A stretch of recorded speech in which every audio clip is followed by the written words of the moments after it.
Today we look at another key to success, learning how to handle pressure.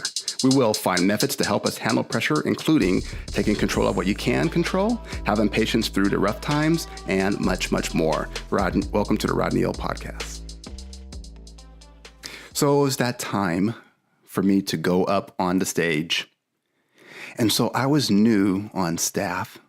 And so I was speaking to an entire congregation as a whole, hundreds of people, right? And they're kind of looking at me, I'm looking at them, and they're wondering, is this guy going to be any good? And I'm thinking like, just don't mess this up, right? There's a certain kind of pressure to deliver, to be good, to be relevant, to make sense, to be engaging, to not put people to sleep or not have them be bored out of their mind or think this guy has no idea what he is talking about. So as I sat there and I planned this out carefully, the first words out of my mouth were, as you can tell, I'm not white. And then the crowd laughed in a roar. And I played it off as if it was a mistake, as if I stumbled over my words, but I was doing it on purpose. And the reason why I did this is because the person that normally delivered the message on Sundays, his last name was White.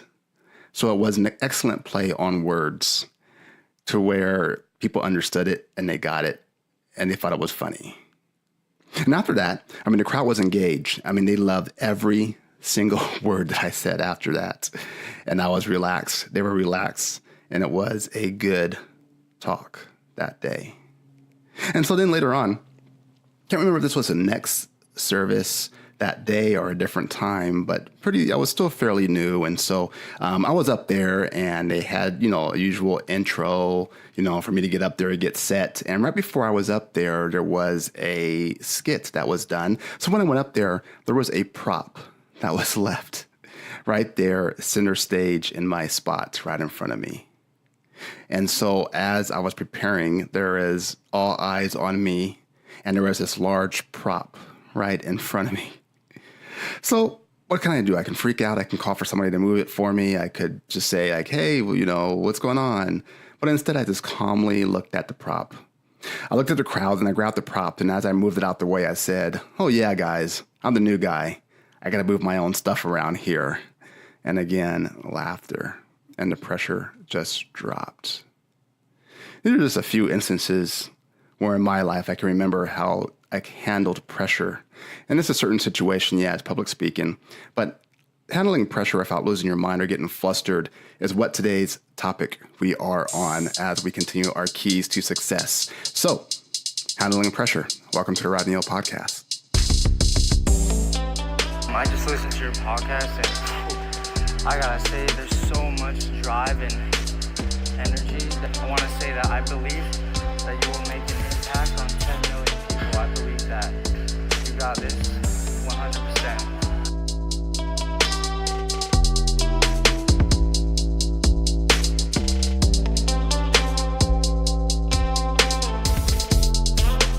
Okay, today's podcast is being recorded in February of 2019, and it's part of a daily month-long series titled Keys to Success. And today's key to success is learning how to handle pressure.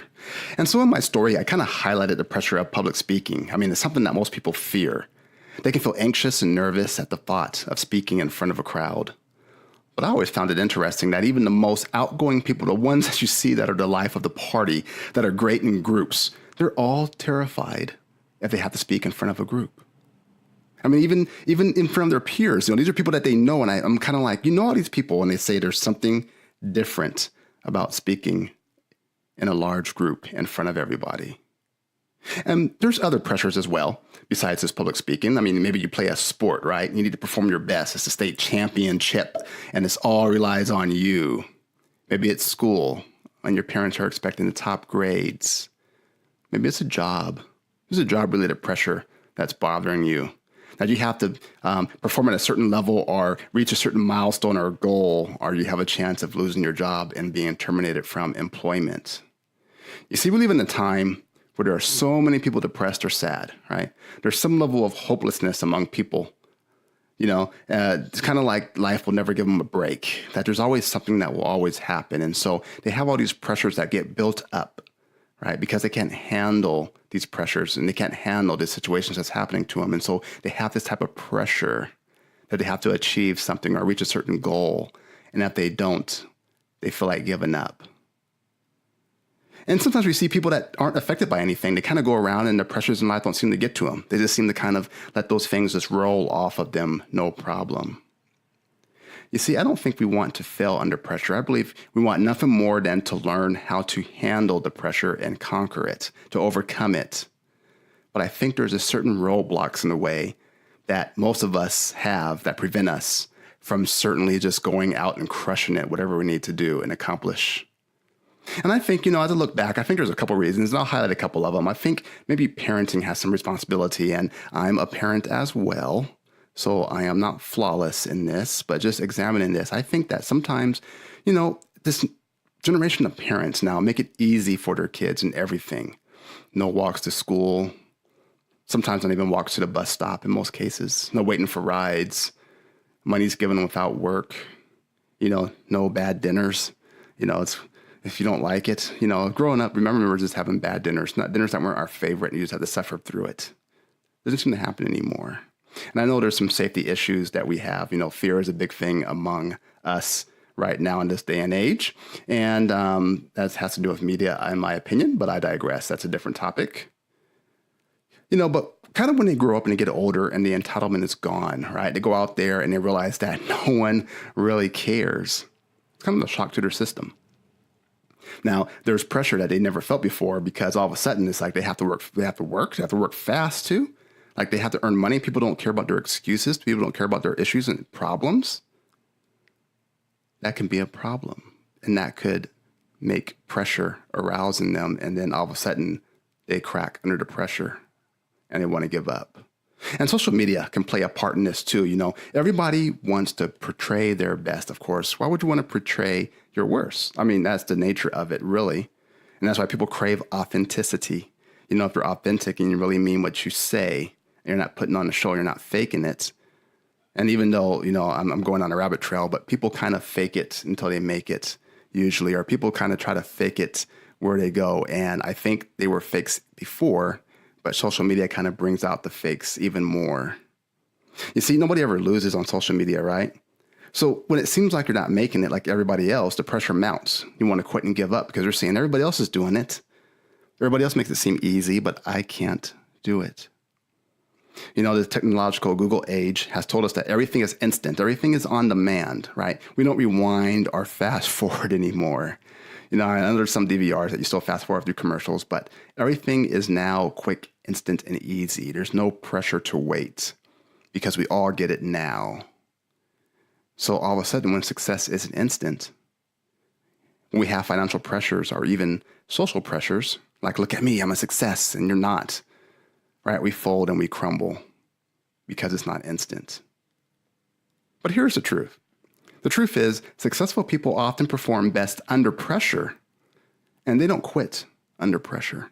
They learn how to handle it.